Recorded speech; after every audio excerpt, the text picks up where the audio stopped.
again. Remember this is what we wanted. Remember this is what we said. To never be heard or seen from again, again, again, again.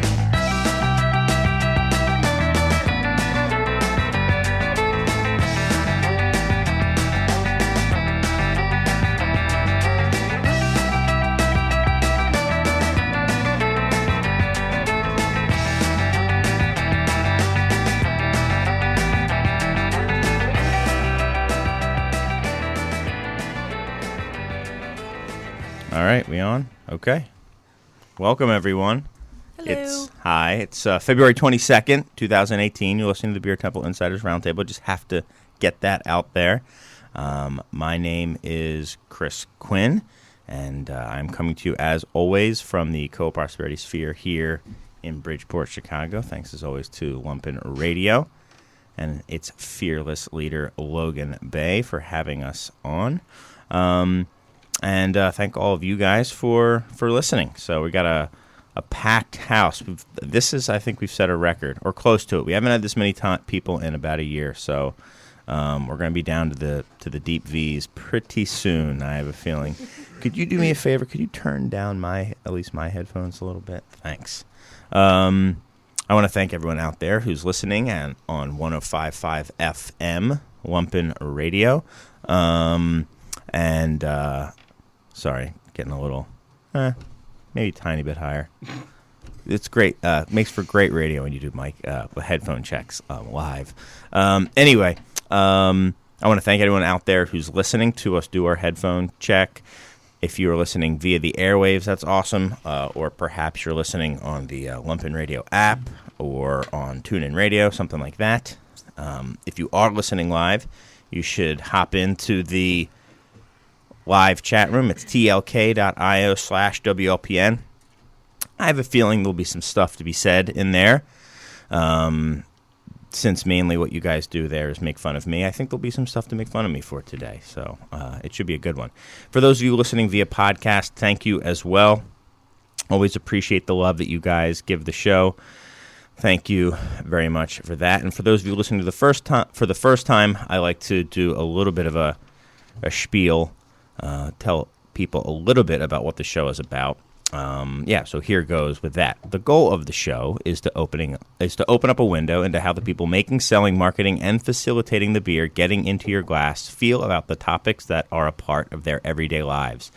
Many of my greatest beer experiences have been talking about beer while sharing beers with people whose opinions I respect and admire. And it's these experiences I hope to capture with this show, the Insiders Roundtable. And with that, I want to introduce my guests. We'll probably be ready for the music break after that. And I do want to mention that all my guests' opinions are their own and nobody else's, no other entity that they may be associated with. Definitely not Lumpen Radio, not the Beer Temple either, not anything except themselves. So without further ado, we're going to have to go through. So we introduce people in order of seniority, that being how many times they've been on the show, officially been on the show, only shows that air on a podcast count. So there is somebody who has been on, but he was on a lost episode, so it doesn't count. He's officially, Ghost. I don't even know who you are. I'm a show ghost. Yes. But I do know who's been on the most, and that is you, Mr. Doug Valicki, right. the Beer Cruncher. What's up, man? Too much. Just came from my second wrestling beer-themed event in as many months. Yeah, man. So, yeah, the death match, right? Yeah, we had an event called the Death Match where we took some of our Death Star barrel-aged Imperial Stout and made 4 new fruit variants with it and put them all on tap all day from 2 to 10, so it's still going right now, and then handed everybody a ballot sheet when they walked in so that they could rank their favorites, and then we have a runoff going, and whichever one of those is everybody's favorite is the one that we're going to do in a can next year and replace Death by Cherries with. Oh. So going to kind of let the people make the decision. So the voting is still going on. It's not over yet. Still going on, yep. Do you know, are there any, how they do on election night, with 1% of the polls reporting, we can definitively say that Yeah. I know Who's gonna won? win. Okay. Who's going to win, do you think? I'm not going to tell you. Oh, classic. Lame. Okay, well, thanks for coming on. Thanks for breaking away from your second wrestling event. The first one being the Rev Rumble. The real one, yeah. Yeah, the real one. Did you bring the belt to this one? I didn't. It's being used at the other one. Oh no, I meant did you bring it to the Oh, death yeah, match? yeah, absolutely, of course. Of course. What's the point of having it if you're not going to bring it out when That's why we even have there's these the slightest reason to bring out a wrestling belt? For those of you who don't know, which is probably everybody, Doug has one of those WWE championship belts, and every time I've ever given it to them, I'm like, oh, that's cool, and then you hand it to them, I'm like, oh my gosh, because it weighs what? At least 5 pounds. Oh, I'd say probably Closer 15 to 20. You think it weighs 20 pounds? Probably 15, yeah. 15, okay. It's not a Toys R Us pickup. No. This is a special order. Oh, yeah. kind. This is one that you have to really sit and think, do I want to drop serious money for this professional wrestling belt that fits in an adult? It's an adult size. You bought an adult-sized. How do I make sure my wife doesn't see the credit card bill? Yeah, one of those deals. Yeah, but it's exactly. great. It's amazing. And thanks for coming on again. So I think my next guest is you, Jack. I think you're next, man. I doubt that. But hey. What's up? Not much, actually. While we're talking about Revolution, I can't believe you haven't talked about the Don't Drink Beer event more in January. Talk about it. Yeah. You were there, right? Yeah, it was the last time I think I saw you. I was bugging you during the end of a Eagles game, playoffs game, and I didn't realize it. But it was a lot of fun. I actually had a buddy come into town, so we kind of hit up a bunch of breweries around the city beforehand and had a lot of fun at the now Barley Wine is Live. That's what it was, right? It was a blast. I thought it was lots of inside jokes, but it was like 200 people who were all in on the joke. So lots of fun. Yes, it's funny. I was trying to capture the picture.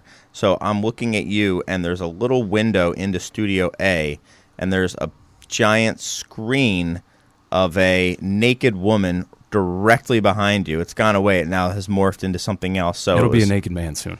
Yeah, it's just it is. Whatever it is. It's it turns from one to the other. I wouldn't doubt it. There's something going on in Studio A right now, and it was just not what I expected to see. When I looked at you, Jack, sitting here in Studio B, was to see, here she comes. She's coming again. Now she's doing some sort of a squat.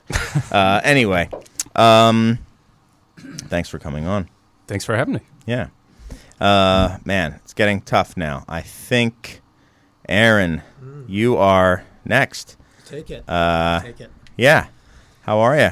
In from Rockford. Yeah, not too bad. Made the trip in today. Yeah, you gotta get a little closer. Got in a little early today and visited our friends at Metropolitan and Maplewood and met some new acquaintances at Maria's tonight, which was nice. So, yeah, thanks for having me. What's new with you, man?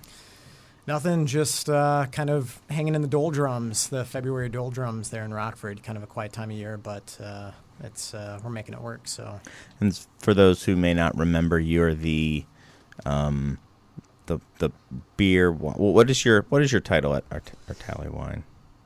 Beer director. Beer Yeah, director. Beer director. Beer Yeah, nothing director. fancy. Okay, Yeah. you're the beer director. Self-prescribed, I guess. We don't have many retail people Yeah. on the show other than me.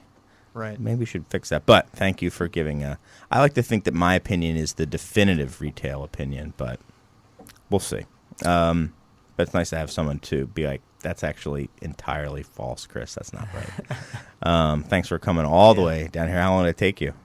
I don't know, like an hour, 2 hours maybe. Yeah, and you brought we had a little bit of traffic on the way in, but it's nothing. And you brought someone in the peanut gallery. Yeah, I found him hitchhiking along 90 on the way in. Yeah. So I figured Mr. saw Growler. the hair Zach, blowing in the Zach wind. Rotella, so I yes. Picked him up on How the side are of you? the First road. time I've ever, I don't think I've ever I met. think we actually met for about 2 minutes at Kaiser Tiger.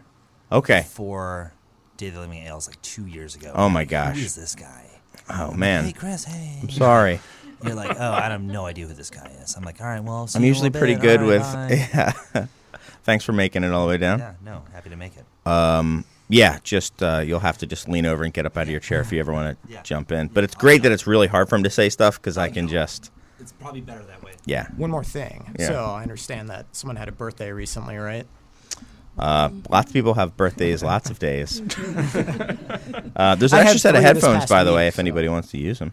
They're sitting right there. Anyways, I brought you a bit of a gift. Oh, It's a wow. birthday gift. For me, so thank you. It's a bit of a reference back to a couple episodes ago. Oh, Do you nice. wear large or medium? Large. I think this is yours right here. That's amazing. Take that. All right, and do you want to describe what the shirt says? It's a T-shirt. A couple episodes back, you guys got in a big debate about mouthfeel in beer, and I believe I'm a whore for mouthfeel came up. Can I say that? Mouthfeel whore, yeah. Mouthfeel whore. And Dusty Shalau snuck in a real quick comment about the old Papazian comment, relax, have a homebrew. Yeah. He said, relax, have a mouthfeel. Yeah. That one kind of stuck with me, and I thought it'd be funny to throw that on a shirt and Relax. have you wear that around. Yeah. Relax. Have a mouth feel. Okay. So Wear that with pride. I will wear this. Take it to your kid's school. It'll be great. Yeah. Yeah, exactly. They already know me as the guy who wears only beer things and has their little diaper bag is the Skull and Wings Three Floyds bag. Everyone else is, like Mariano's or, Lululemon, something like that. And then I have a skull with a crown. It looks like a dark, naturally. satanic, yeah. So, but I like it. I like that that's what my kids have to get their, change of clothes out of and stuff. Well, thank you, Aaron. And now next is Ms. Libby Kreider. This is your second appearance on the show. Number 2. Howard, Yeah. thanks for, and both times Yeah. you came all the way up here from Yeah. St. Louis. Um, What's up? you're one of our favorite people. So it just Awesome. coincided with first time being our launch of Second Shift Brewing in Chicago, and the second time being our desire to fiercely compete at curling at Kaiser Tiger. Yeah, man. And taking a weekend stay into a week stay. So Did you already do the Kaiser? That's Sunday, right? Or we did no, it last Sunday. last- Yeah, we my staff and I and then Steve came up on Sunday and felt the bitter defeat of silver medal on Sunday for curling. And I know what that feels like. We I came know. in. We got silver. Yeah, right there with you, buddy. Who came in first and second? Our distributor, Heartland Distributing. Oh, Yeah, that's not yeah. fair. Felt no fear in telling us how they really felt. So Okay. yeah. And then who came in second? Who else beat? You got beat by 2 teams. Do you know who No, else we beat? we came in second. Oh, you came in period. second. Yeah. Oh, okay. That's yeah. what we came in. We lost to Low Res. Never buying their beer. Dave doesn't know that. He literally Sorry, emailed me about bringing Dave. on some kegs. But maybe you should have beat me in curling if you wanted me to buy his product. Dave, I had your goza the other day. It was gorgeous. Yeah. Yeah. Well, thanks for coming up. Yeah. And the other half The is other half of right Second Shift behind Brewing you. is my husband, Steve. We have at least 50 beers in here, and you're drinking a Tall Boy of High Life. Yes, I am. Cool. I need to get my palate refreshed. Good. Some yellow fizzy water. That's beautiful. Good. Okay. Good. Nice. And last but not least, first-time guest, Jeremiah Zimmer.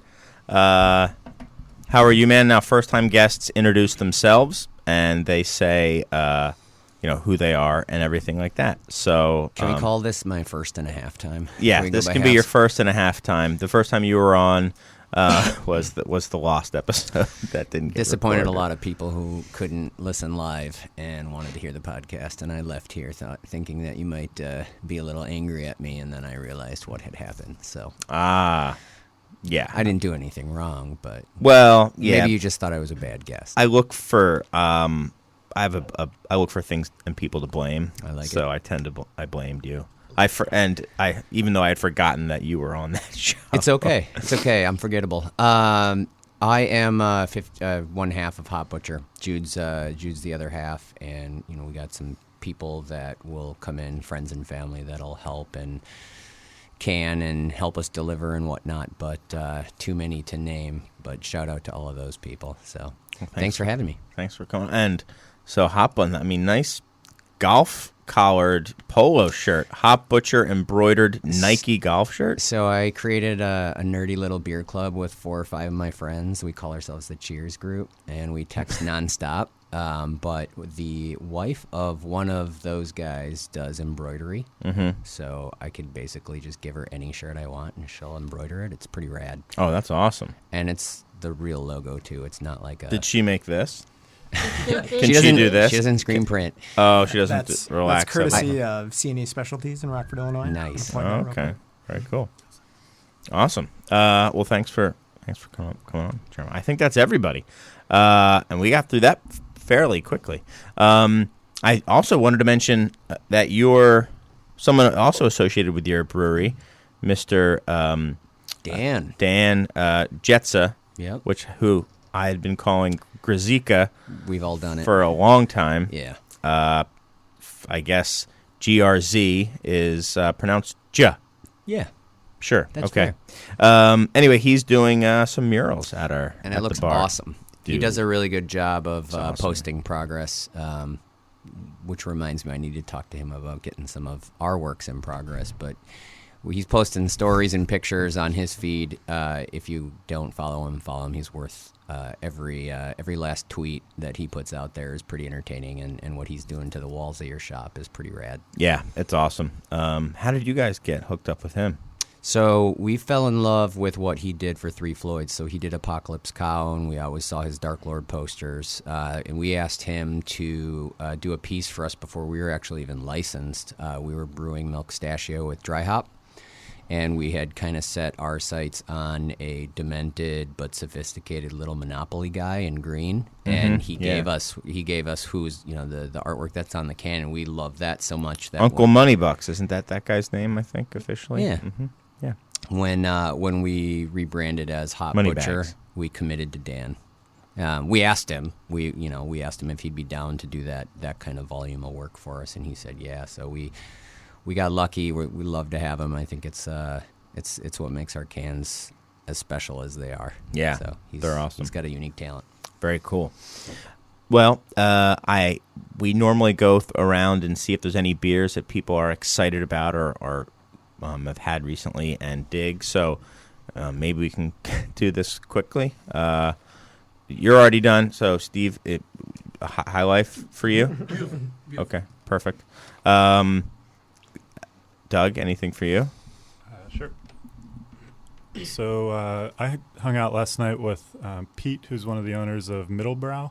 He actually lives like 3 doors down from me, and he brought me a couple of their new beers that they just put out. And the one was their newer IPA, like Hop Exploration series. They call it Sellout, and they're around like 6% hazy IPAs that always feature a new hop combination. And the one that they just put out is with Denali, which is a hop I really like that some people hate, some people like it. We have one of our hero beers out right now that's Denali hop, and so I had one of those last night and just really enjoyed it. I've had a few others from that series. I think they do a really nice job. I like how they do 4-packs. They do 4-packs of 12-ounce beers, which makes you able to get that kind of expensive price point beer, but a lot of times you don't. You kind of just want to try it, so you don't mind only getting 4 instead of 6. So it winds up often being like less than $10. So it kind of like what they're doing there with that. Very cool. Anything for you, Aaron?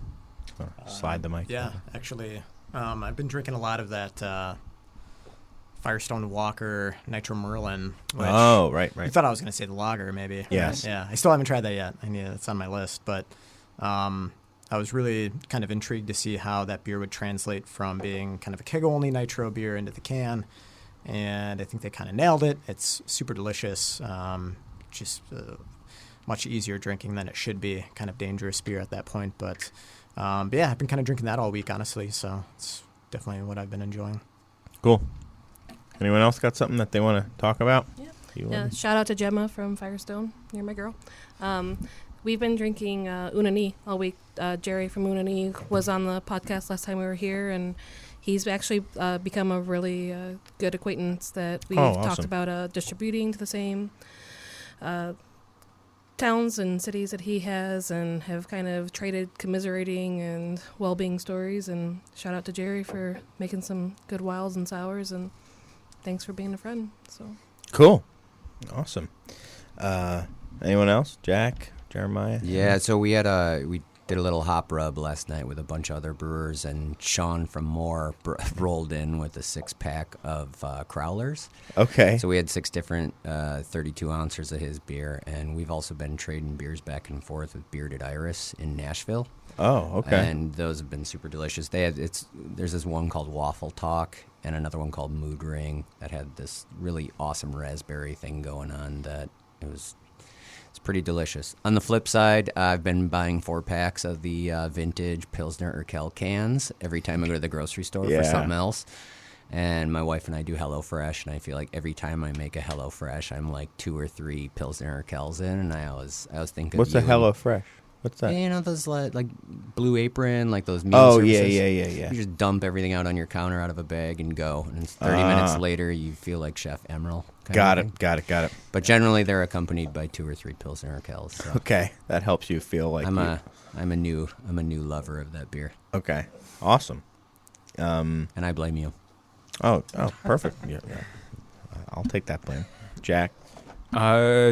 I'm excited. I'm going down to Austin next month, so I'm excited to get down to Live Oak and check out. I hear that they know how to make a Pilsner and maybe a half. So I'm excited to try those. I tried the Sierra Nevada, that 12-pack, the experimental hop series that they put out, and it was interesting to say the least, I would say. How so? They have a Pils, a Session IPA, an IPA, and a double, and I watched. They're all very distinct and not something that I would want to buy 6 of, any one of them. The Pils was like super fruity. The Session, I think the brewer's notes that they had were that it was like coconut and lemongrass, and in a Session IPA, it was just kind of like a mess for me. It just wasn't for me. Okay. But the IPA and the double IPA were very interesting. The IPA, I feel like people use the word dank a lot to describe IPA, but they don't really mean that it is. I think that it is used in place of saying aromatic instead of it smells and tastes like weed. Mm-hmm. And this smells and tastes like weed. Okay. And do they say what hops are in it or no? It's all experimental hops. I think in the like promotional video that I saw on Facebook for it, they describe. I think the IPA is like a Frank Zappa hop or something like that. And then they're all lot numbers for the other ones. And then they describe the double IPA as having barrel-aged character without barrel aging, and I didn't get that at all when I first had it. I thought it was just like straight tangerine peel, which was crazy. And it was after I had like something to eat that really accentuated that, but it was really very interesting. That one. Yeah. Oh, yeah. That's the hop. That one. Cool. And you just held up is that your coffee beer? Or? Yeah, you don't have it yet because we just canned it yesterday and we were waiting on coffee pouches. So you have everything at once. No excuse. But I brought some samples for you. And we use it. I bring that up because we use it for that reason. And we do barrel age some of this beer, but it's obviously in place. What is the hop? You just pointed to it. HBC 472. Doesn't have a name yet. Classic 472. Yeah. I was going to say. Yeah, it was either going to be 472 or 473. I knew it was going to be one of those two. But very cool. For me, what have I had that's been exceptional? Oh, I know, given the current company. Last Friday, we took some VSOD for Nick Conti's last day at the store and did one of his favorite things, which he always tells us that he does and how it makes beer better, and he loves to do it, and I kind of vomit a little bit in my mouth. And we took a French press and cut up brownies and marshmallows and cinnamon sticks, and we poured a beautiful 2-year barrel-aged Rev VSOD into a French press and dumped a bunch of marshmallows and fudge brownies and offered it to Nick, and he drank plenty of it. And then other people scampered to try it, and we're like, "Oh man, this tastes just like a brownie." And I was like, "Yeah, because there's literally chunks of brownie in it." So there was that. You know what I had recently that tasted like a brownie? A brownie. A brownie. Yeah. Well, it's funny. I thought of more beer because I thought I haven't had that beer, the one. But it would be hard for something to taste more like chocolate syrup and fudge than that beer did. And the mouthfeel, I mean, if you wanted to have a mouthfeel, that's, I mean, it was like Hershey syrup. You could taste the chunks too. You could, you taste the chunks. The chunks I was tasting were different varietal, but anyway, it was funny. And then people were we put a picture of it on social media, and people started bringing their own additives from home. Someone came with 2 boxes of Girl Scout cookies, and Nick happily obliged.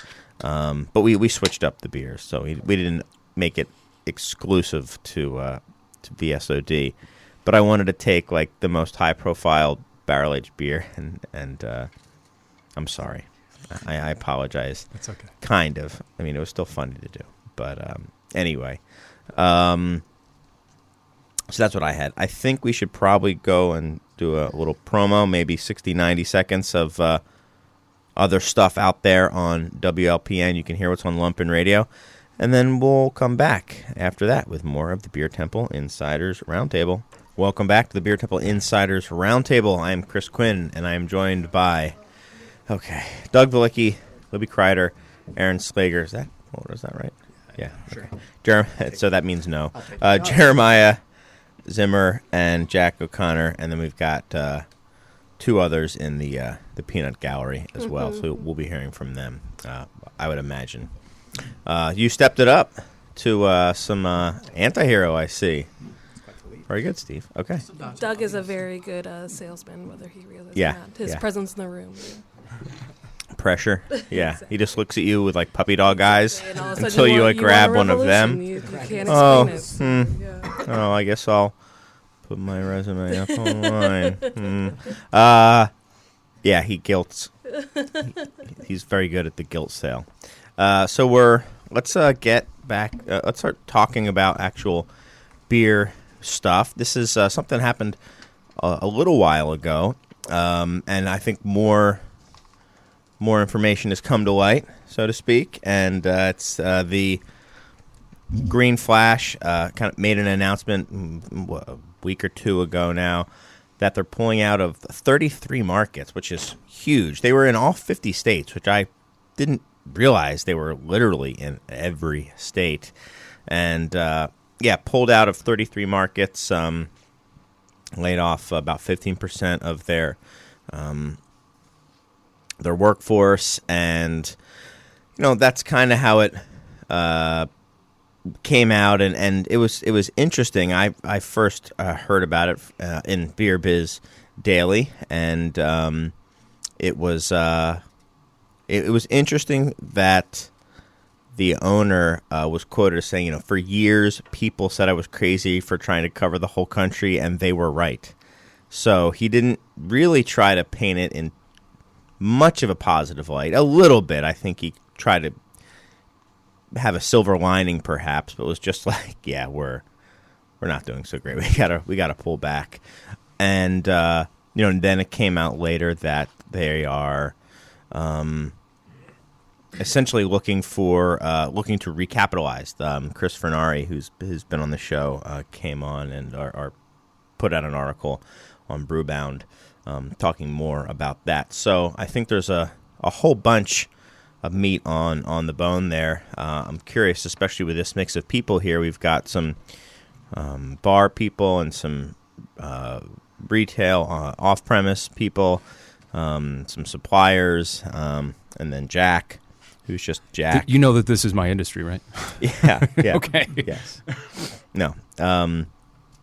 So why don't you take it from there, Jack? Oh, now I have to sound like an expert. This is my expertise, right? Yeah, no. I mean, I do a lot of work in the distress space, so And you're an attorney for those who out there who don't know. If you go back to the first episode I was on when I was allowed to say that. I mean, I think you kind of covered it where they're trying to recapitalize. They can't service their debt right now. And they don't, and from all the reporting, it looks like they don't anticipate being able to service it going forward. They built that $20 million brewery on the East Coast. They're opening, or still slated to open, this facility that they bought in Lincoln, Nebraska, sometime in the next few weeks, I guess, or first quarter this year. And so they had the layoffs. I actually think that Mike Hinckley is pretty refreshing in sort of admitting that they've made mistakes and they need to sort of go back to their home markets and expand out from there.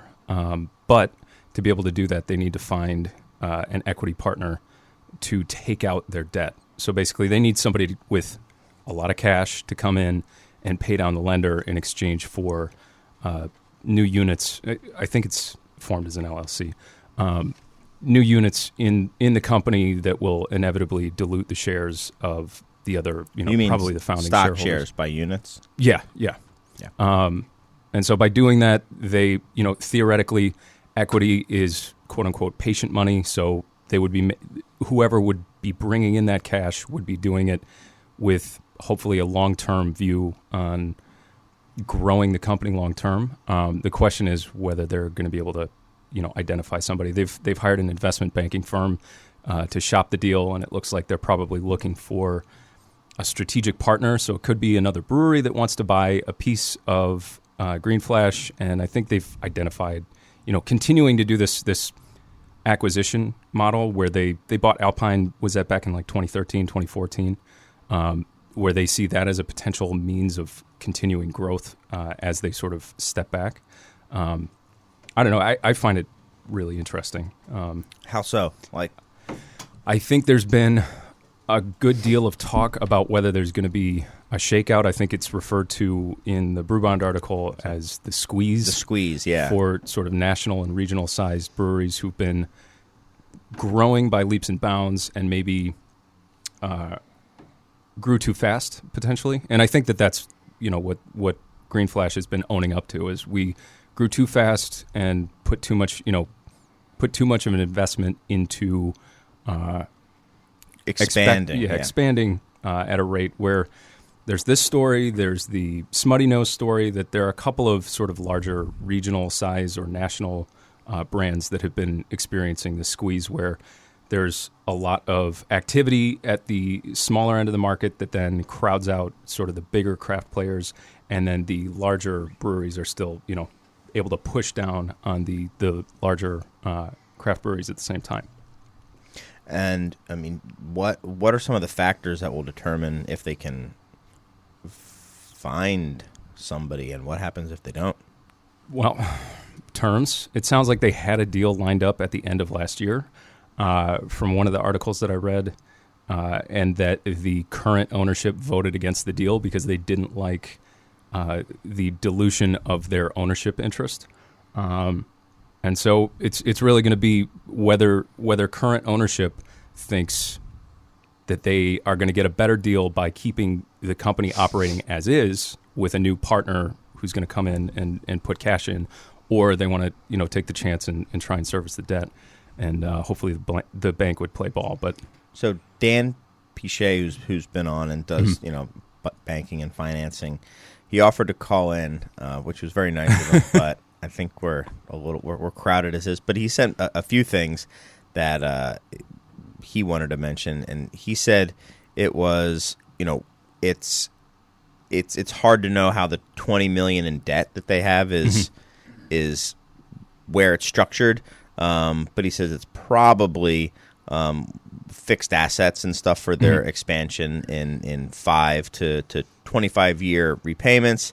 But he thinks the fact that they've got such an EBITDA loss makes it very, very hard to correct, if even possible. He didn't seem to think that they were in a good position. He seemed to think they were in a pretty bad position.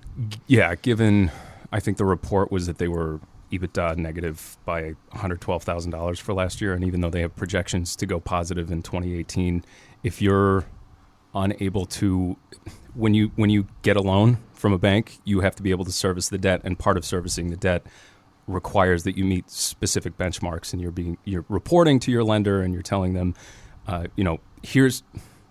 gets complicated and boring, but basically, if you're not running profitably, you start to get in trouble with your lender. And then you get to trigger rights. If I'm the bank, I would be, triggering rights to accelerate the debt and say, okay, you owe me $20 million today now because you're in default, or, we don't know. Why if they're would in they default. do that? Just to put them out of business? And then No, not necessarily. But I mean, I think Dan's been on the show and he's stated he's into getting paid business, and, right. And that's what banks do. If you're in default and you have a good relationship with your lender, I mean, the first phone call they probably were making at Green Flash was to their banker to say, things aren't looking great. What can we do to make sure that this runs smoothly? There's no, they haven't filed for Chapter 11. They haven't had any sort of court proceedings that we've seen. Odds are good that they're doing this to get out ahead of things rather than to let things sort of sit and fester. And they're taking aggressive steps to, get out of the majority of the markets that they were in before. They've had to lay off a bunch of people, which, Including I mean, Illinois, that's the they're worst gonna be part out of the of story to me. Is Alpine leaving as well? No. That's my Yeah. question. Okay. Is like, what does that leave Alpine in being a smaller brewery that got bought out by a larger brewery? I'm not familiar with the terms of the buyout of Alpine by Green Flash, or They said the they aren't partnership. messing with Alpine at all So in what terms does of that mean? employees, but I don't know about distribution. What about distribution? I mean, Alpine all of a sudden was everywhere. So what does I that would mean imagine. for distribution? Or They got rid of the reg. Everything. Yeah, So- they're getting rid. Yeah. They're not going to be in Illinois, as far as I know. Alpine. So my guess would be Alpine's also, done. So I mean, done in those same markets.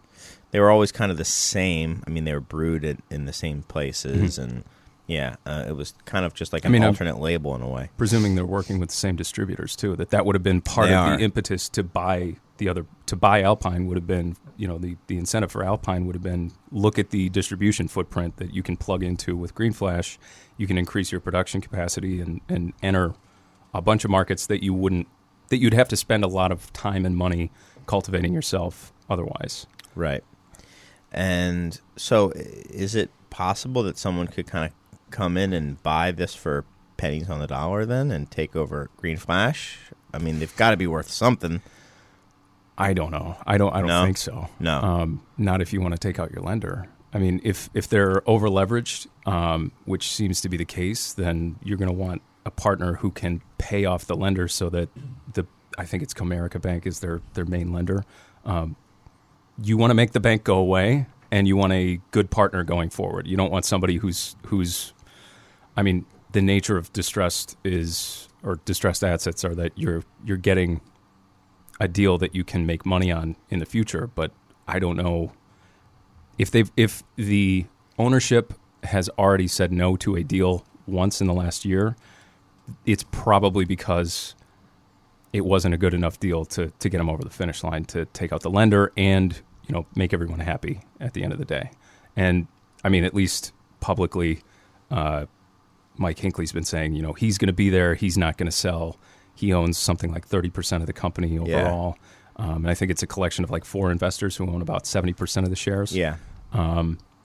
So I don't think somebody's going to come in and necessarily, level the place and turn it into something different. I think that Green Flash is a brand that people recognize and has a lot of cachet, even has some value, even there. away from home. Yeah.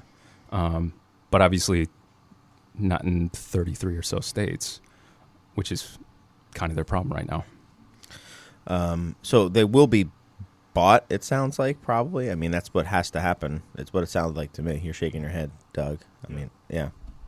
Yeah, I would think so. I mean, it just seems like, just to put it very simply, like if they owe this $20 million, they need someone who's going to come in with that kind of money. Mm-hmm. And then they probably don't like what the amount of ownership they'd be giving up for that amount of money to pay off that debt. And it's probably dwarfing their current investors' ownership stake, but it's kind of like might Shark be their Tank. only option. Yeah. Think of it that way. Right. Like they've got a good product that they are taking to very wealthy people, but they've got to give up a piece of what they own to be able to grow it or sustain it. Yep. Well, except with Shark Tank, they're not. They're looking to grow it to 50 states, where this one is where... Yeah. They already turned down Kevin's royalty deal. Right. Yeah. Yeah. Yeah, I mean, it doesn't... I thought that they, just looking back, and this is, of course, easy to say looking back, but at everything they did, it doesn't seem like any one thing they did was wrong. It was that they tried to do everything. They tried to go statewide, build a production facility on the other side of the country, and acquire another brewery in Alpine all at the same time. And I look at those numbers of how big they were, and I can kind of gauge just by how big I know the company I work for is, and it's very similar.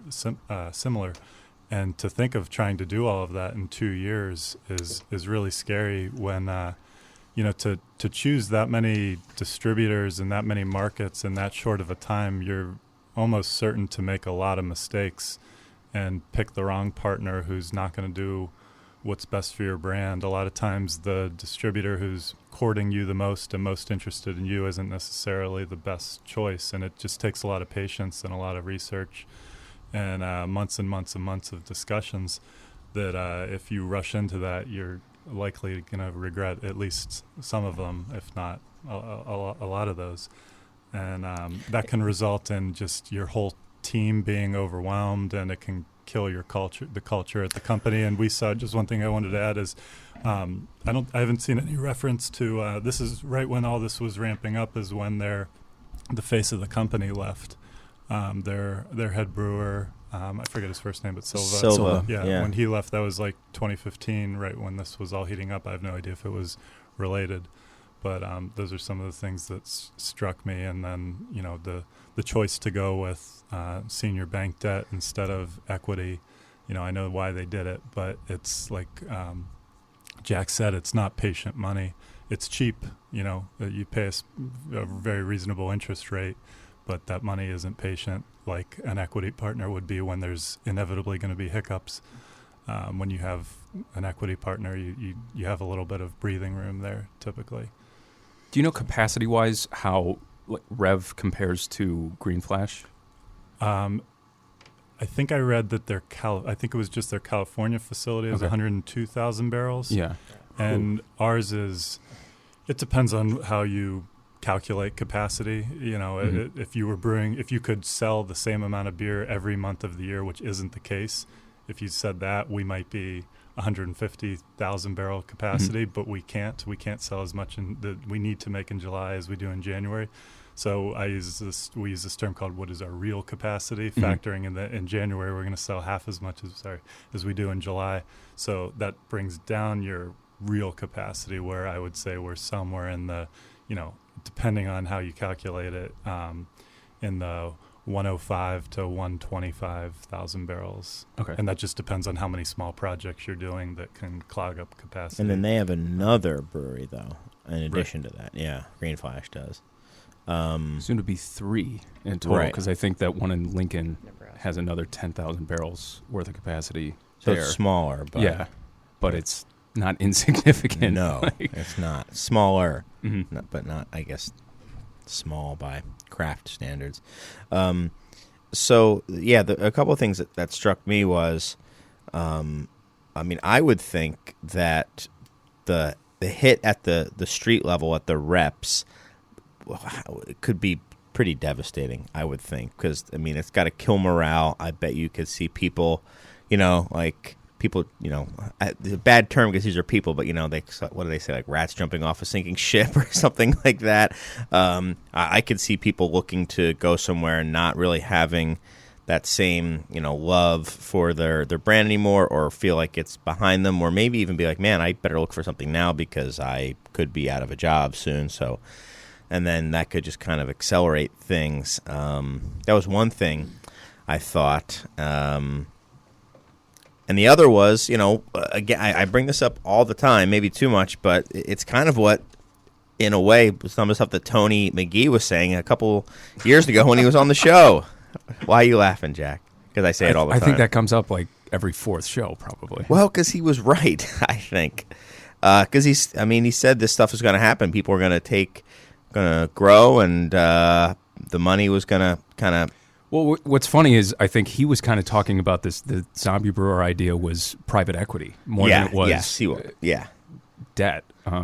Which he wasn't wrong that something was coming, I guess. But it is interesting to see this happening with Green Flash, and we haven't really seen that happening with any of the PE-owned breweries yet. Open up that door. I'm dying here. Yeah. Do you mind? Yeah. Thanks.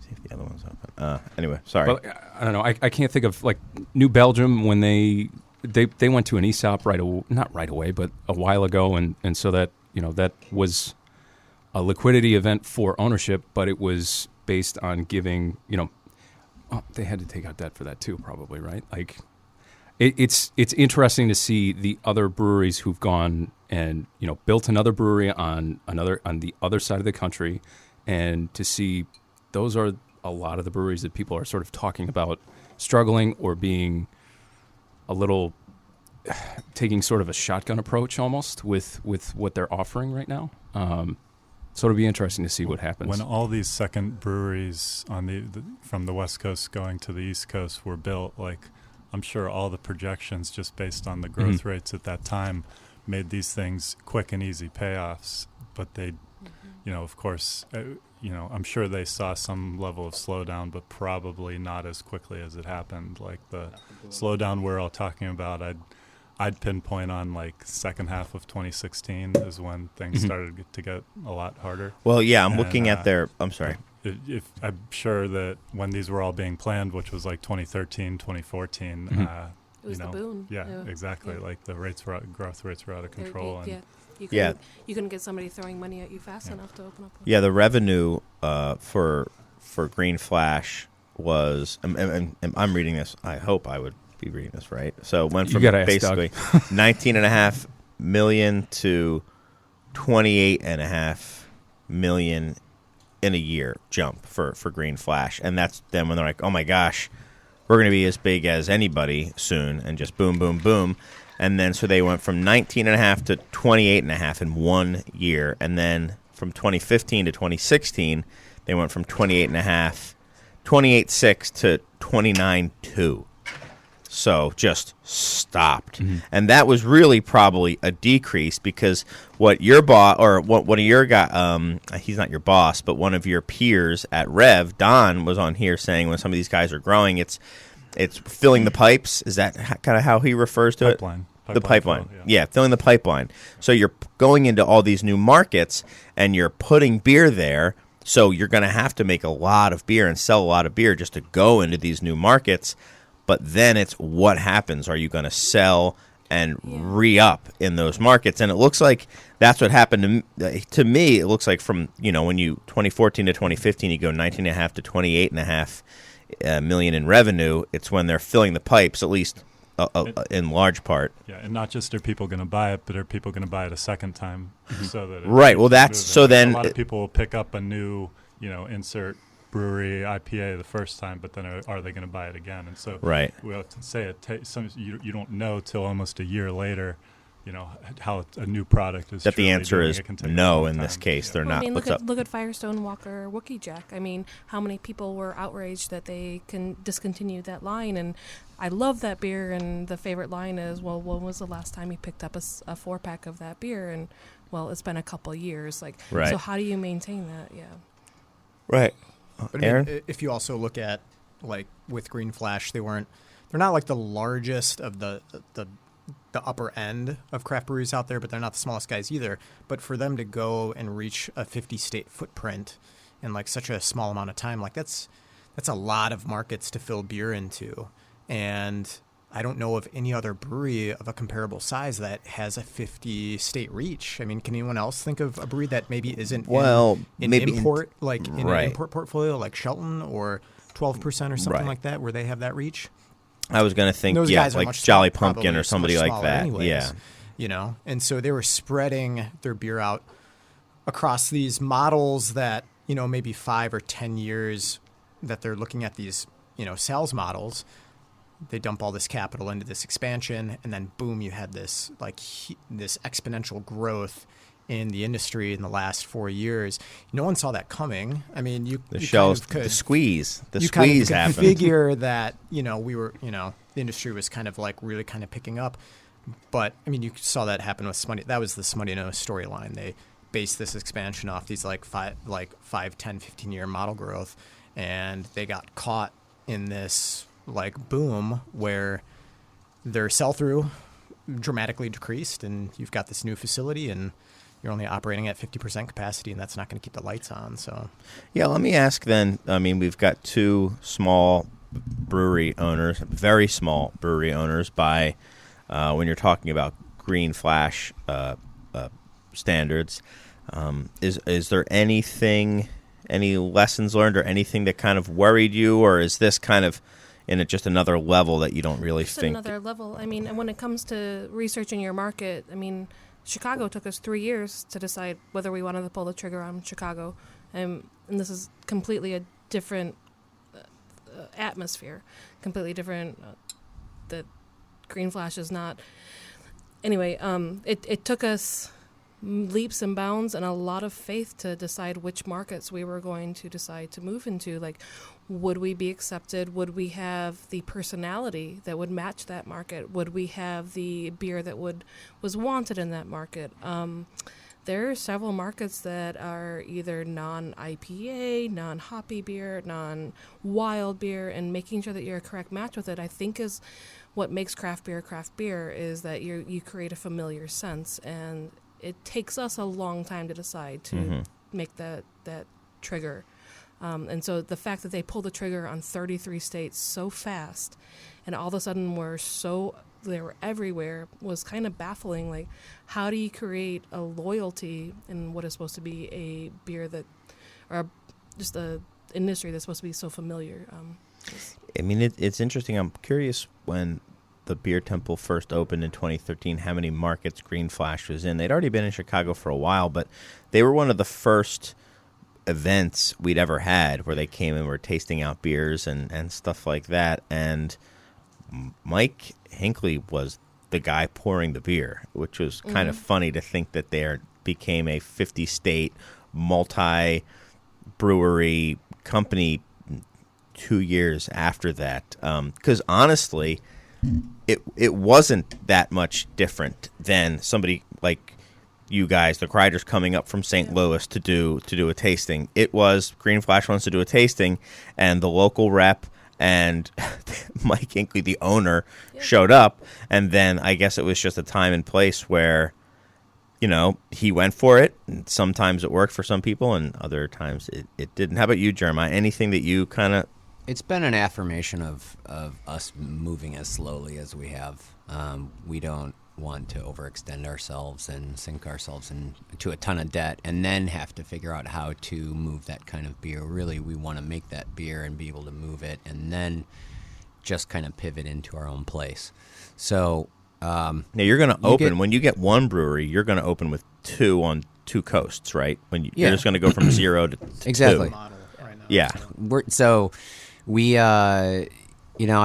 get that question a lot. Can I stop by the tap room? Do you have a tap room? When are you gonna, even the Asheville location or the Chicago location is your answer? Even the insiders of the industry, Insiders Roundtable, shout out, will ask, "Are you guys ever going to get a tap room?" And it's always usually accompanied with a smirk. And it's become like a fun little joke for us externally, but internally we feel like we're making a smart decision in being safe and really just trying to, prove those sales and, make sure that we're not just riding a hot wave that we won't be able to sustain for 5, 10, 15 years because we're going to, we're dumping our life into this thing and we don't want to just fall flat on our faces a couple years after we did well. So, it's a life lesson, that's for sure.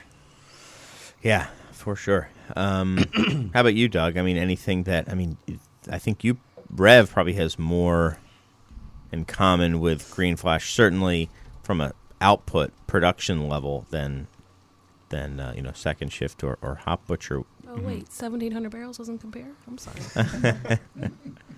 Closer comparison. Closer to.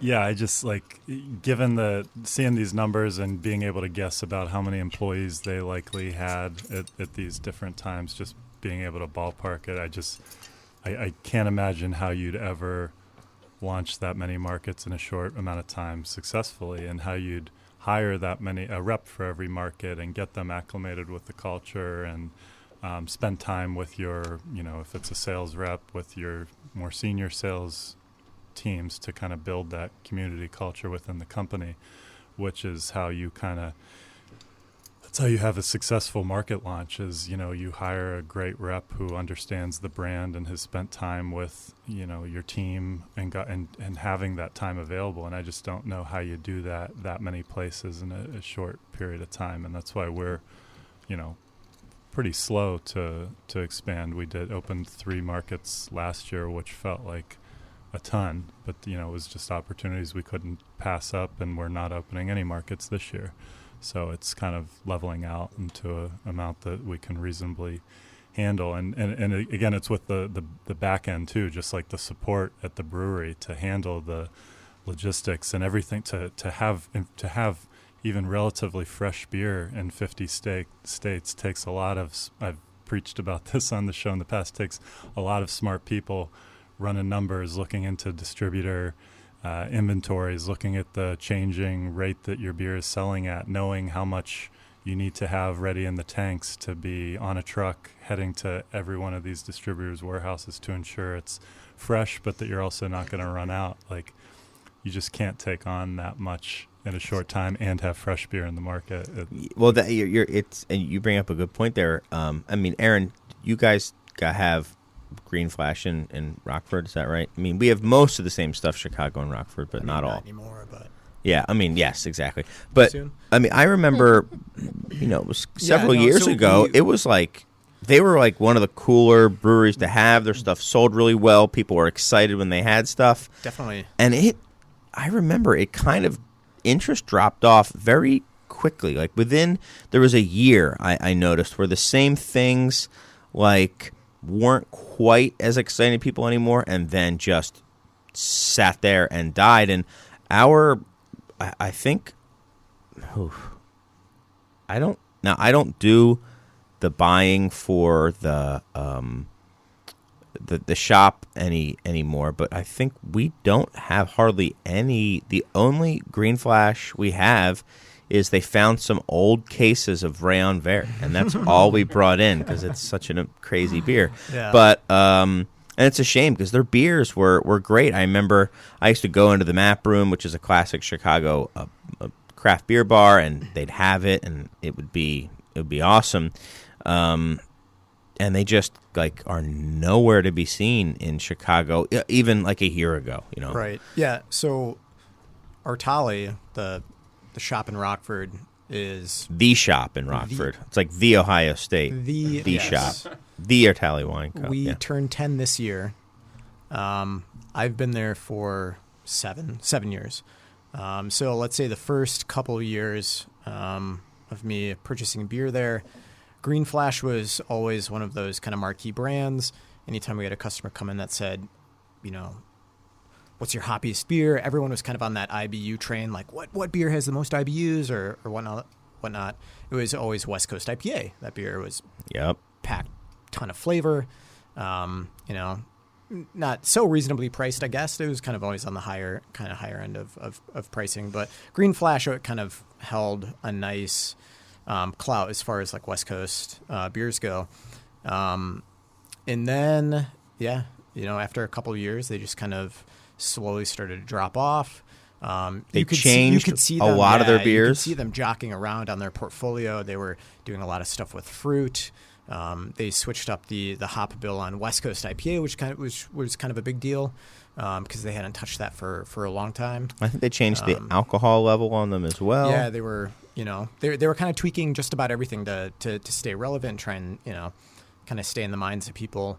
And then it just suddenly kind of dropped off. I mean, so let's say they exited our market within the last couple months. I would say within the last year, I could count maybe one, maybe two SKUs that we've carried, and that's based on demand. That's based on people coming in and asking for Green Flash, which we never really had much in the last year, 2 years, maybe. There was a time where Pallet Wrecker was like one of those things, like, hey, when's Pallet Wrecker coming in? How much do you have? We almost had to limit it because we couldn't get enough. And then, you'd bring in, the way our Green Flash distributor worked, we had to do pre-orders on that beer. So we had to project like 3 months in advance how much we would sell in a certain amount of time. So, Palate Wrecker's always been kind of a big demand beer. Let's check off on X amount. Yep. And then it just kind of sat. And Yeah, we got nailed on shelf Green space, Bullet, yeah. I remember. Yeah. Like the first time it pulled through, second time it died. I pulled it, I threw a bunch into a dumpster, and usually when I do that, it's like I'm usually done for at least 6 months on that beer, and then I'll give it a shot again. But And I mean, nothing inherently wrong with the beer at all. They just fell off in terms of in people's mind and what they were looking for, and that's just a matter of the changing market demand. And that's kind of around the time that the Chicago scene was really kind of booming up. 7-8 years ago, Chicago wasn't the biggest brewing scene at all. It's mostly like the last 4 years where that's really come on, and that's really changed the way people buy beer, the way they think about what they're looking for, and that's really made a lot of the coastal breweries, whether you're going east or west, kind of obsolete in our market. There's so much good beer coming out of Chicago and out of Midwest kind of in general. You're seeing a lot of those heritage, especially West Coast brands, just really start to take a dip. Or East Coast and West. I mean, because we're talking about Smutty Nose before. Sure, yeah. In both these instances, there were times, and there are other breweries where the same thing happens.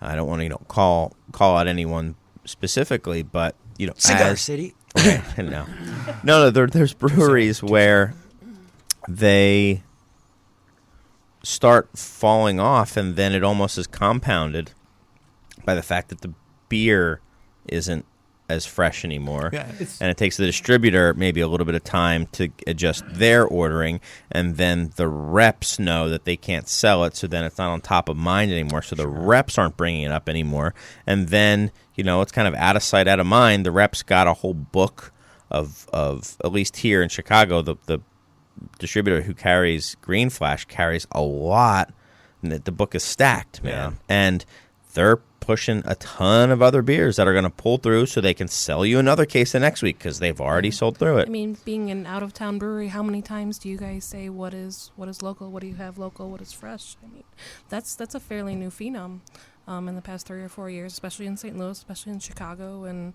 that's, I think, a big reason why a lot of these East and West Coast breweries have kind of fallen by the wayside. Like Green Flash at the restaurant and bar I used to run, that was a staple. And then we started getting really fresh TIPA from Schlafly.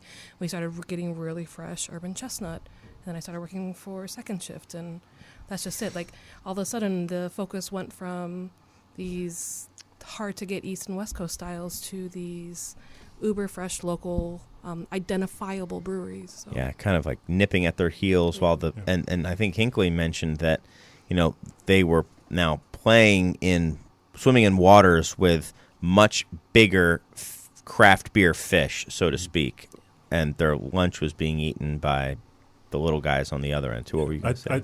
I think they nailed it with when they talked about the timing with the rise of the local. Like if we're just talking about our Chicago example, but we know this is happening elsewhere as well. But just the timing that you're saying, the demand for Green Flash, the people stopped asking for it, was also probably 2014, 2015, right when Chicago started getting, fulfilling the kind of demand for local beers. And then when you have, stores who are able to, on their social media, say, like, check out what we just got, Hop Butcher canned 2 hours ago, and they can do all that stuff. And that's just, like, really getting people into this experience and ability to get their local beers, and they're kind of being presented to them. You don't get that with these, cross-country brands. You don't get any of that kind of special feel, the fresh feel. I mean, and you have to make up for it with a lot of sales support. Mm-hmm. Yeah. I think we've talked about that for a while. Why don't we want to listen to some music? You got some music we can play? Cool. Why don't we do that, take a break, cool off a little bit, and be back after that with more of the Beer Temple Insiders Roundtable. Talk to you soon.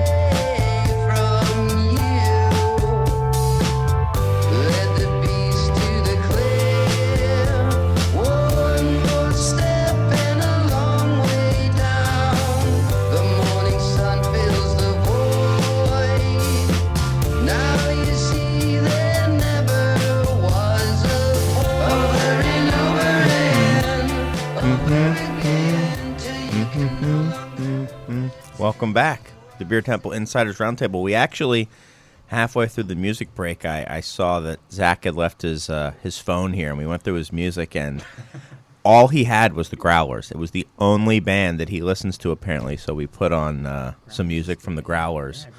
Yeah. Guy likes... What about the Crowlers, though? Yeah, the Crowlers, I think they'll be... a little under the radar. Yeah, but they... I think their staying power will be a little bit better. From what I've heard, I think the Growlers are going to kind of fall off quickly. You got to listen to them quick, and then you can't see through them as well. Yeah. Anyway, welcome back, Beer Temple Insiders Roundtable.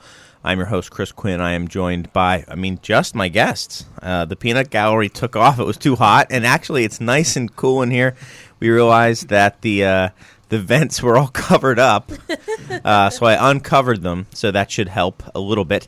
My guests are Doug Valicki, Aaron Slager, Libby Kreider, Jeremiah Zimmer, and that Jack O.C., a.k.a.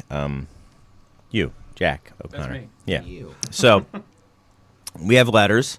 A lot of fans of this letter in the house, so I figured we get to it. If you want to write a letter, get out a pad and paper, and you can pen me one.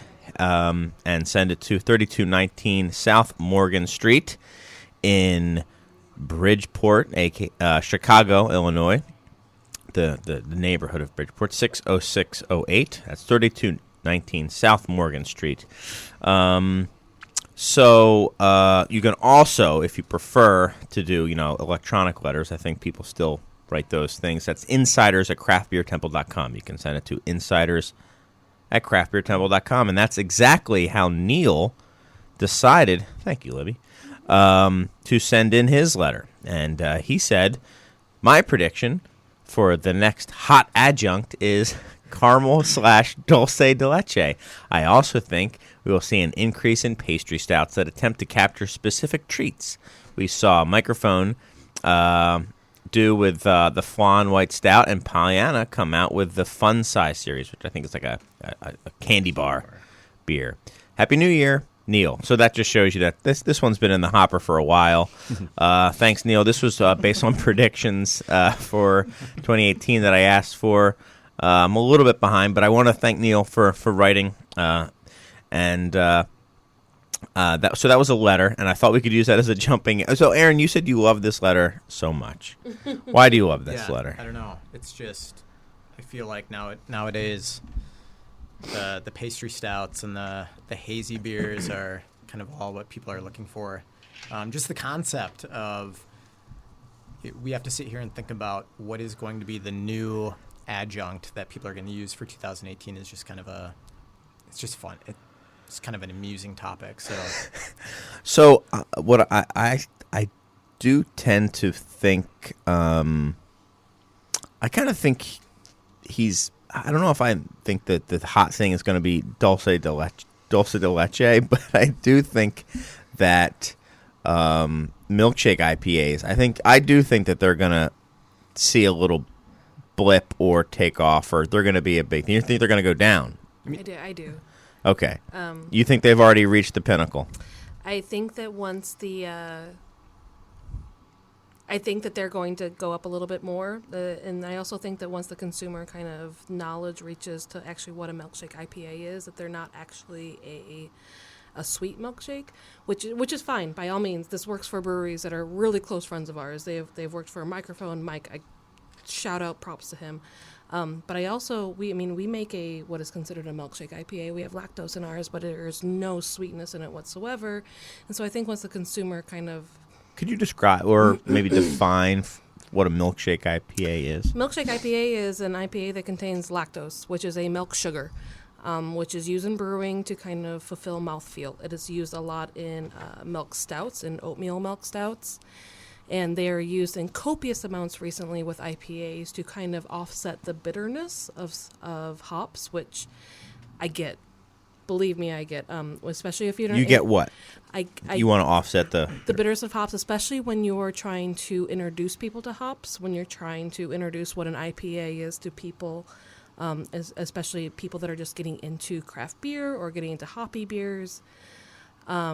I do feel like the milkshake IPA trend is as lovely as it is and as variety as it is. I feel like in the next year or so, it's going to kind of Very fleeting. fleeting. Exactly. That's an excellent way to put it. In that there's only so high you can go with all the adjuncts you can add to it and what the trend will sustain. We do a session hazy IPA that actually contains lactose that we don't advertise for it. And if we did advertise there was lactose in it, I feel like that the beer would go maybe, I don't know what I'm trying to say. I'm sorry. It would do better or worse, do you think? I don't know. That's just it. Okay. I don't know. We use it legitimately to make the beer a better beer instead of... Three Floyds has been using Sort of lactose in their double Yeah. IPAs for Initiative. 10 Yeah, years, exactly. I think. But, I Yeah. mean, long time. Yeah, But you've had like Lagunitas. They use Yeah. oats and wheat in almost all of their hop-driven beers, but it was never like a marketing point for them at all, and that's definitely become a marketing-driven concept. Yeah.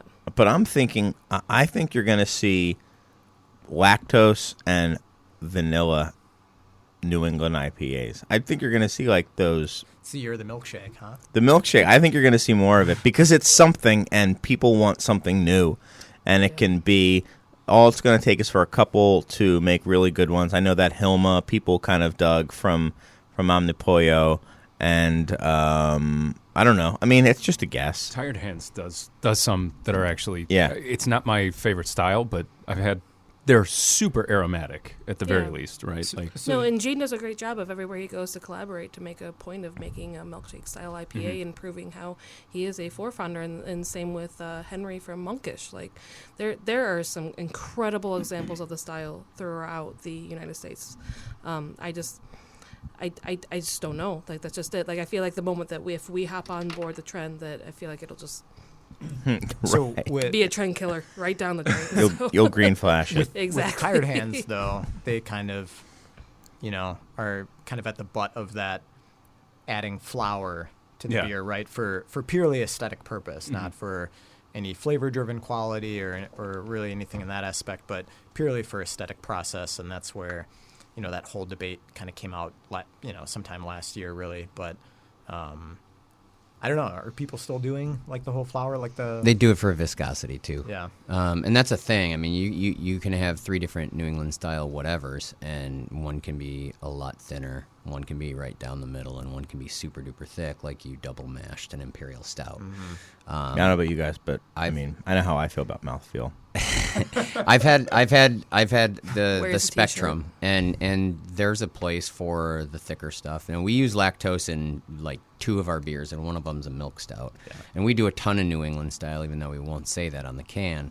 But I think as far as the consumer is concerned, I think there's a lot of ambiguity about a milkshake versus a New England when you're talking about those new adopters to craft beer, right? And I think you nailed it when you said low bitterness, because that, a lot of people say, oh, I don't like hoppy beers. Well, what they mean is I don't like bitter beers. Yeah. And when they try a beer, I had an example yesterday in 2 different meetings. Both of them sat down and they're like, you know what, I'm not really a double IPA guy, but this is really delicious. And it's because it's It's fresh. Not 30 bitter. IBU. It's fresh. It's not bitter at all. And, I was able to turn some heads with a couple of our beers, which was exciting. So I don't think the low bitterness trend is going anywhere. I do agree with Neil that pastry stouts, I don't agree with his first sentence that it's caramel and dulce de leche, but pastry stouts and dessert stouts I don't think are going anywhere. I don't think they're going to do like quite the volume that New England style is doing. I think you're going to see your breweries kind of take their shots like, yep, we do this one Kit Kat beer or this peanut butter cup beer once a year, and that becomes part of their seasonal lineup. What's up, Aaron? I was just thinking about, like, you got to think about sell-through and shelf stability, whereas on one end, on the stout end of things, you've got that beer can sit around. It doesn't need to rely heavily on selling it out right away. Within a couple days, you got, that line culture and whatnot. Whereas, on that opposite end of the spectrum with the IPAs, I mean, those beers with all those late hop additions, Whirlpool additions, there isn't much for that beer to stand on. Yeah. And you need to have that into people's hands within, a couple days of it being packaged, and people need to consume it within a couple weeks of it, being bottled. It just doesn't have that staying power. So you're skeptical of the package, the shelf life of dulce de leche beers, is what you're saying. I think he was going for IPAs, right? Yeah, we were going for milkshakes. As far as like milkshake IPAs. The IPAs as far as the stouts. I don't know. No doubt. I feel like I 100% agree with this. 'Cause in doing actually QC with our own lactose IPAs, some of which that are trial and some of which that are actually released to market. I mean, we do some American-style IPAs that we have kept at room temperature that their shelf life is an easy 8 to 12 weeks, and the lactose IPA is the most is maybe 8 weeks, and that's a really frustrating revelation. And then doing QC is that the lactose IPAs are one of our best-selling beers, but if not put into the right hands and not treated, which a lot of beers aren't. Unfortunately, the cold chain is broken a lot of the time, and with these beers, That being that the beer's kept cold is what you mean? Yes, yeah, So- yeah, exactly. come on. I know. I'm sorry. That was an accidental. It was an accidental. I wonder if that counts.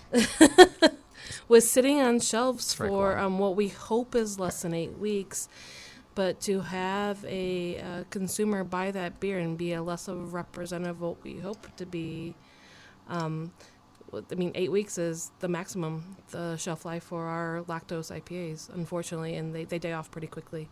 So So- no And doubt that style is definitely best drunk fresh, but Yeah. you could crack open a can of scrap metal, which we canned in July, and it's still hazy. It's still fruity. It still tastes like juice. I think it comes down to how it's brewed. Yeah, it comes Honestly, down we- to recipe formulation. Right, and how you exactly. make your Yeah. haze, how you treat your beer, right? I mean, Yeah. we try to stabilize that just the same as we try to stabilize oxidization, or not stabilize it, but minimize oxidization. And everything that we do, cellaring wise, is designed around trying to increase the shelf life of that package. So your priority with your beers, does flavor and character come first over 100%. aesthetic? So if for some reason you're shooting for, the style category of a hazy IPA, and that haze just kind of drops out and it's not sticking around, but that flavor is there, you're totally 100% behind that beer. You're not in it for the aesthetic purpose. For the way we brew things, It's a good question. Let me answer that question by asking you another. No, What's that over there? So- Wait, Jeremiah just ran away. no.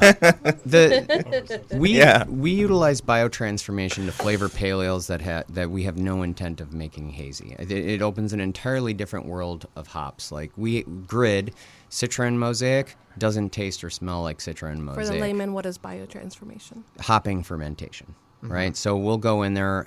We'll dry hop a beer that's Haze-bro. halfway done. If that protein, if that grist bill is low on protein, it might look hazy for a while, but as soon as you crash that tank and you chill it down past 60 degrees, it all drops and it's a clear beer. And we do that intentionally, and we feel as though in a market.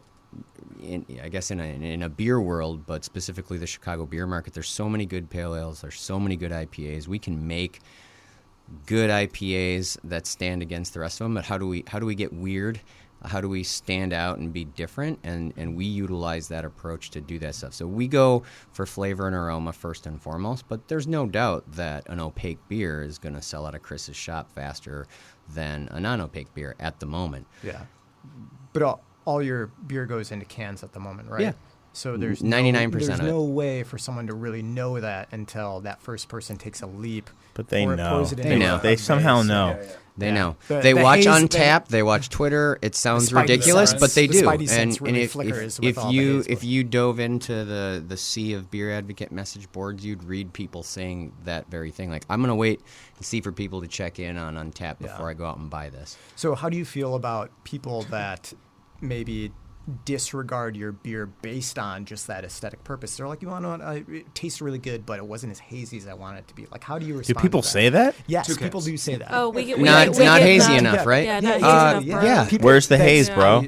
Look, I we've witnessed that. we've taken on heat for that. Several like brewing Instagrams. Yeah. Like, hey, Relax. the Have a When we- mouthfeel. you want to know what, the beer tastes great, but you want to know what, like I wish it was hazier. Like so, yeah. Like we're like. How Glad- does that affect you in terms of? You take the high road. Yeah. Honestly, when we came into the style and we decided to pick that lane and go heavy in it, we had New England style on our cans, and it was a mistake because that style specifically hasn't been defined by BJCP. So what's hazy to one person is not hazy enough to another, and they were completely ignoring the flavor and aroma And that was people's minds dialed go in. to the extreme. If Absolutely. you're going to put New England on. So we that. pulled it off. Yeah. And we wanted people to buy our cans for other reasons, not Sure. just because it said New England. And you know what? That gave us some freedom, sure. But really, until the BJCP comes in and says, you're going to measure the haze with this light shining through 2 inches of beer in a glass, like I'm not putting that anywhere near our cans. And I want people to buy our beer because it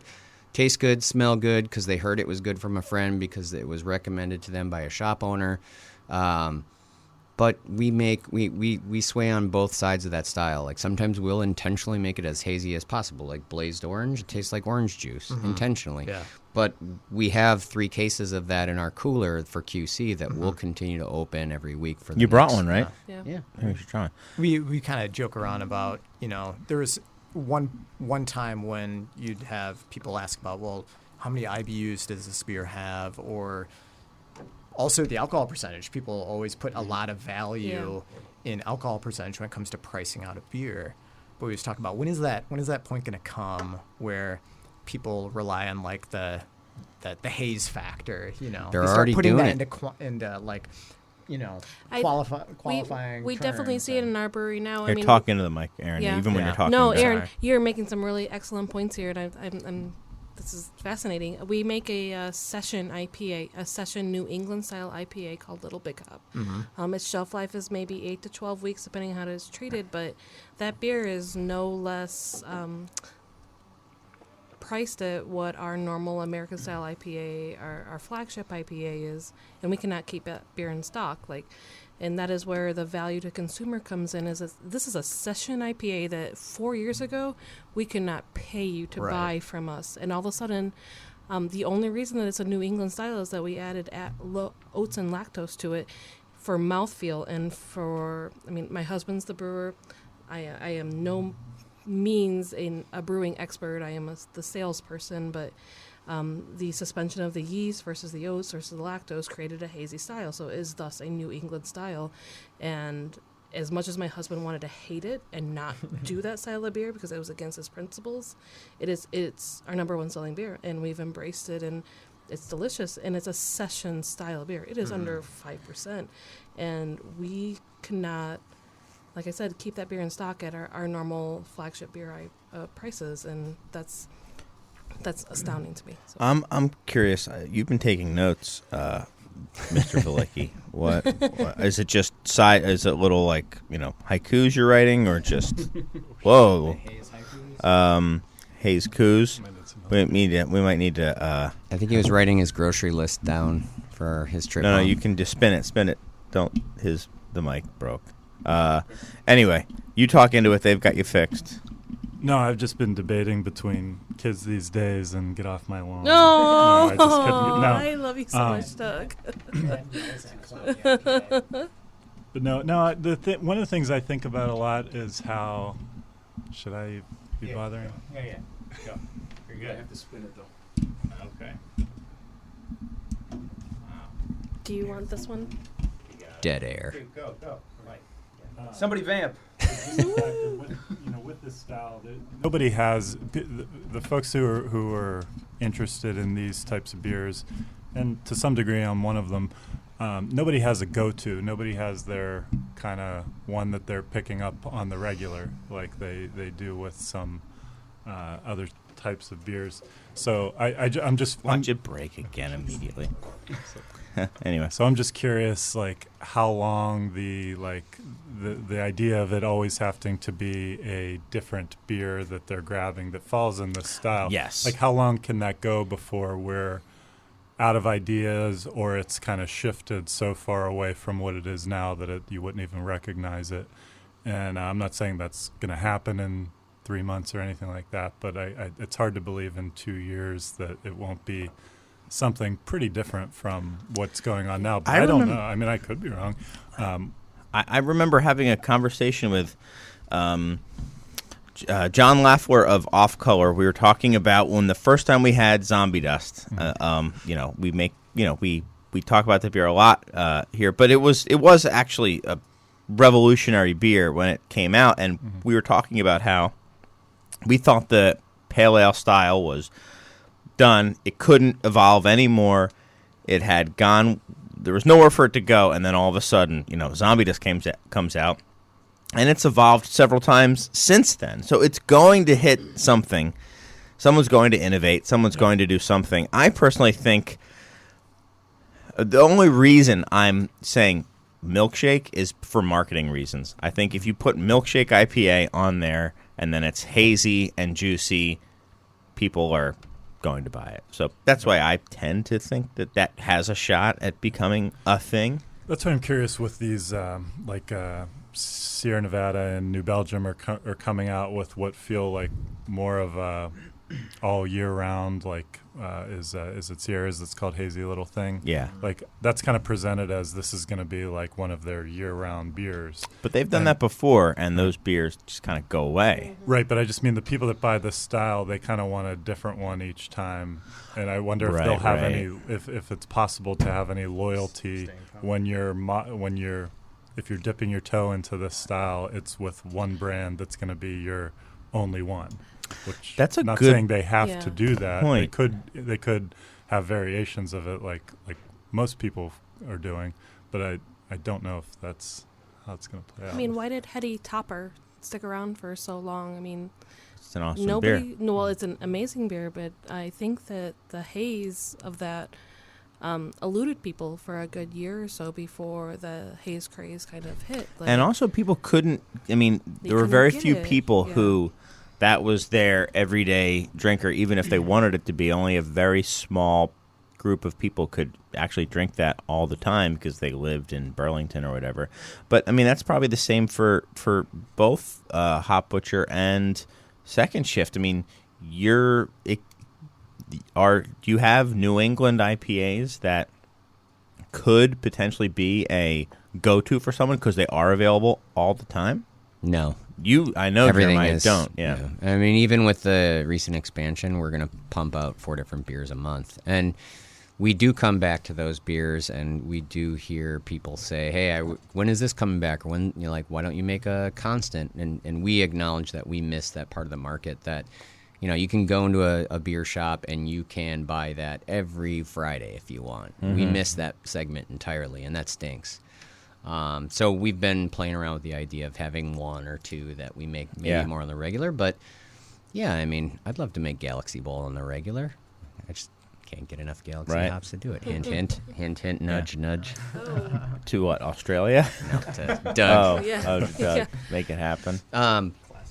But we're partially reacting to the market too, right? Like, it's not just consumers, it's also bar owners who I guess are asking because of consumers, what's new? And when we do return to some of those beers, if we release a new one adjacent to a return, the total number of cases requested for the new one is always higher, always. And, thankfully where we're at right now, we don't have enough beer to fulfill all of that, and we don't have to worry about it sitting on shelves for 2 months. But as we continue to grow, that's going to be something that we have to keep a close eye on. And one of the things I scribbled down that I didn't work in, but was that what I said is kind of perfect for Hop Butcher's model. Like, you don't even necessarily have to have an everyday beer, but they've kind of solved that problem of, when you have an everyday beer, you need that thing to churn. Mm-hmm. You need it to have velocity out there, and when your model is built around not going that route and having 2 beers a month, and then you have the ones that you bring back next year, and if you want to phase something out, you phase it out, bring in something new. There's always room to do both. And that's kind of where the market is right now. Exactly. I mean, people are always looking for something new, with some exceptions, but you always have people coming in on a weekly basis, always wanting something new. There's too much stuff out there to drink the same thing all the time. But yeah, I think that's where you're seeing success in breweries like Hop Butcher and others where, it's always something different all the time, and it keeps people always interested. It's so funny. And sorry, Go on, yeah. Just when you were talking about how, like, if you were to bring a beer back versus bringing in a new beer, the reorder on that, that's because that reorder gives people a chance to, they've already made their decision whether they like it or not. And you're always going to have, numbers on both sides. And when you're always bringing in something new and people haven't made a judgment on that yet, they're always going to pick it off for the first time and try that, so, filling the pipes, filling the exactly. throats. Yeah.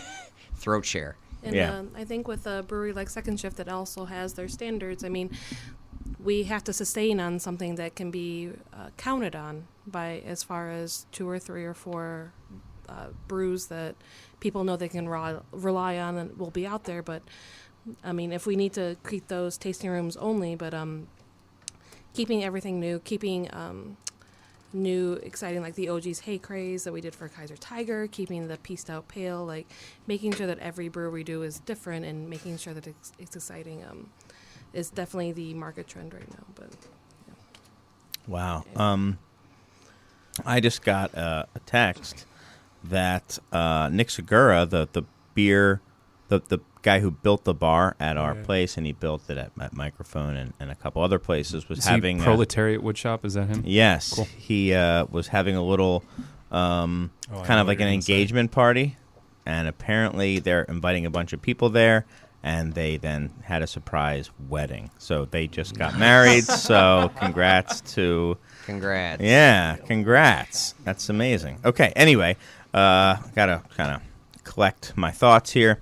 So do you think that we have like no time left, but do you think that we could get to a place of market maturity where the mature, like, kind of stasis is always something new? Like, that's just what it is, and that's how it's going to be, and it won't ever return to, because, I mean, the talk has been it's going to return to flagships, or it's going to slow down, or all this rapid change. Could it just be that it will? Because the crazy thing is, it's not just what haven't I had, it's what's new and what haven't I had. Because there are plenty of beers on my shelves that people see every time they walk in, and it might be something that if a new beer in that style came out, they would get, but they don't get it because they see it sitting there all the time. They've never had it. It would be new to them. They don't care. So, I mean, I see it happen all the time. Like, I'm looking for this type of beer. Have you had that? Oh, yeah, I've always seen it. I've never had it. What else you got? Well, I think you'd like that one. But anyway, we'll go find something else for you. So do you think that you were nodding your head yes before, Doug, that we could get to a place where that is just what the long-standing normal becomes? I mean, Revolution, we're pretty big, depending on who you compare us to. We're nothing compared to like a Founders or Bell's, but we're pretty big. And our, if I run down our best sellers, we have Antihero, and then locally here we have Fifth City and Rev Pills. But beyond that, then we have our seasonal line, which is 5 different beers that come out at 5 different times a year. So those come in and out. Then we have our Hero beers.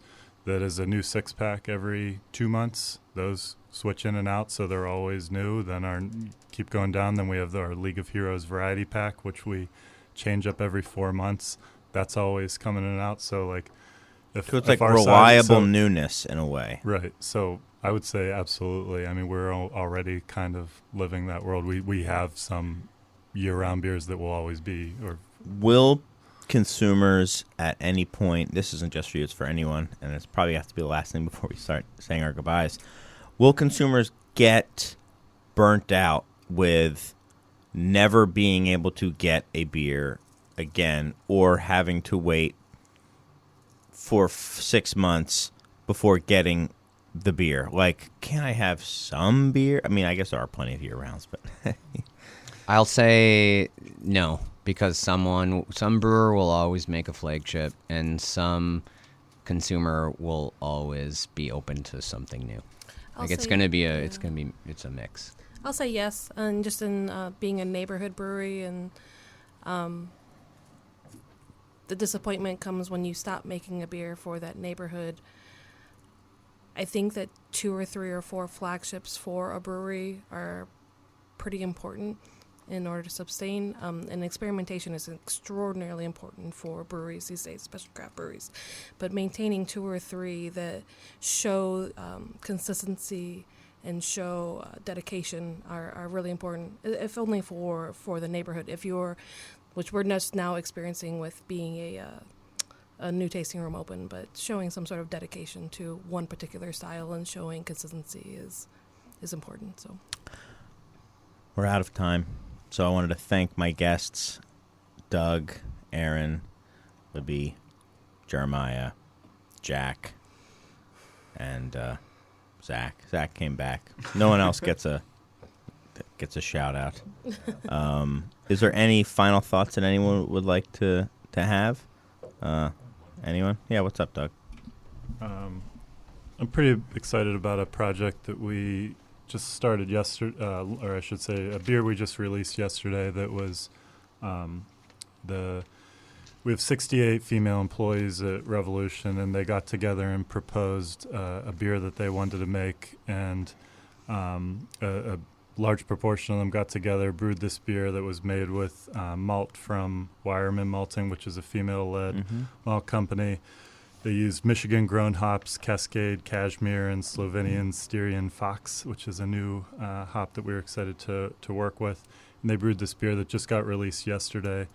And we decided to donate literally every dollar of sales from the entire brew to Connections for Abused Women and Their Children, which is a great local Awesome. charity. that's amazing. And so the beer is out now. It's on draft, but on March 12th, we're going to have a craft show where we have a lot of talented females who work at our brew pub that have all different kinds of projects, and we're going to set up this craft show and let all these people set up tables.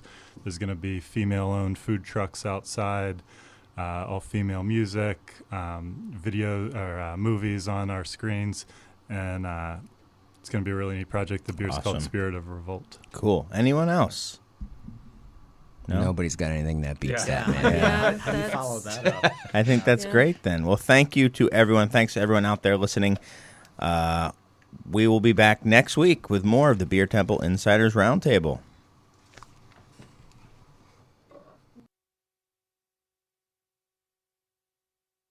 Heard a scene from again. Remember, this is what we wanted. Remember, this is what we said. To never be heard, a scene from again. Remember, this is what we wanted. Remember, this is what we said. To never be heard, a scene from again.